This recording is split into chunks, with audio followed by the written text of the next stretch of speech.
എന്താ ഇങ്ങനെ ഒരു കോലത്തില്? ഒന്നും പറയാണ്ടിരിക്കുന്ന സാറേ, വെള്ളമല്ലേ, സർവത്ര വെള്ളമല്ലേ, ഒന്ന് പറയണ്ട. വെള്ളം കയറിച്ച ചേതിക്കെല്ലാം നല്ല വെള്ളം ഉണ്ടായിനി. അപ്പൊ ഞാൻ അത്ര വിചാരിച്ചിട്ടൊന്നുമില്ല ഇങ്ങനെ കേറുന്നു. അപ്പം വൈകുന്നേരം ആകുമ്പോൾ ആൾക്കാർ പറയുന്നത് അവരവരെ വീട്ടിൽ നിന്ന് കീഞ്ഞു പോകണം, അവരവരെ വീട്ടിൽ നിന്ന് കീഞ്ഞു പോകണം, അവരവരെ വീട്ടിൽ നിന്ന് കീഞ്ഞു പോകണം. ഞാൻ വാടക കേൾക്കുന്നവൻ പോകേണ്ട ആവശ്യമില്ല, അവരവരെ വീട്ടിൽ നിന്ന് കീഞ്ഞു പോണ്ട്. ഞാൻ അവിടെ തന്നെ കിടന്നു. ഏശ കഴിച്ചിട്ടുണ്ടായി. പിന്നെ മഴ വെള്ളം കാണുമ്പോൾ കഴിക്കണം എനിക്ക്. അപ്പൊ എന്ന് വെച്ചാല് ഏശ ഏത് രാത്രിയല്ല നല്ല മൂക്കറ്റം കുടിച്ച എന്റെ കഴുത്തറ്റം വെള്ളം നിൽക്കുന്നു. അപ്പൊ എന്ന് വെച്ചാൽ രക്ഷിക്കാൻ ആരുമില്ല. ആരല്ലോ വന്നിട്ട് പിള്ളമാർ അപ്പുറത്തെ ചെക്കന്മാരെ കൊണ്ടുപോയിട്ട് ഈ ക്യാമ്പിൽ കടത്തി. പെരും കുപ്പായി എല്ലാം നനഞ്ഞ് ചാണ്ടായി പോയില്ലേ, എന്തെങ്കിലും ഇടാൻ വേണ്ടേ. അവസാനം ആടുന്ന് എന്തല്ലോ അപ്പൊ പിടിയും വരും. പെട്ടെന്ന് കിട്ടിയത് ജസ്റ്റ് മിസ്സായി പോയി. അതിന്റെ ആയിട്ട് വേറെ സാധനം ആരോ കൊണ്ടുപോയി.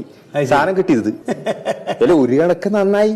ഒരു ചൊറയുണ്ടാ ഉള്ളെന്താ കൂടണ ഒറ്റ സാധനം കൊണ്ടിട്ടാ മതി. അല്ലപ്പോ മോനും നിങ്ങൾ മാത്രമേ ഉള്ളൂ? എന്റെ മോന്റെ കാര്യം അതൊന്നും പറയാണ്ടിരിക്കുന്നല്ലേ. കഴിഞ്ഞ പ്രളയത്തിൽ നഷ്ടായി, ഇക്കൊല്ലം ലാഭം കിട്ടി. മോനെയോ?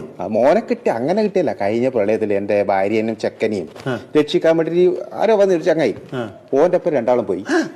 അല്ല ഈ പ്രളയത്തിന് കിട്ടി. ചെക്കനുണ്ട് പെരങ്ങി എന്റെ അടുത്തേക്ക് വരുന്നു. ഇപ്പൊ അപ്പുറത്ത്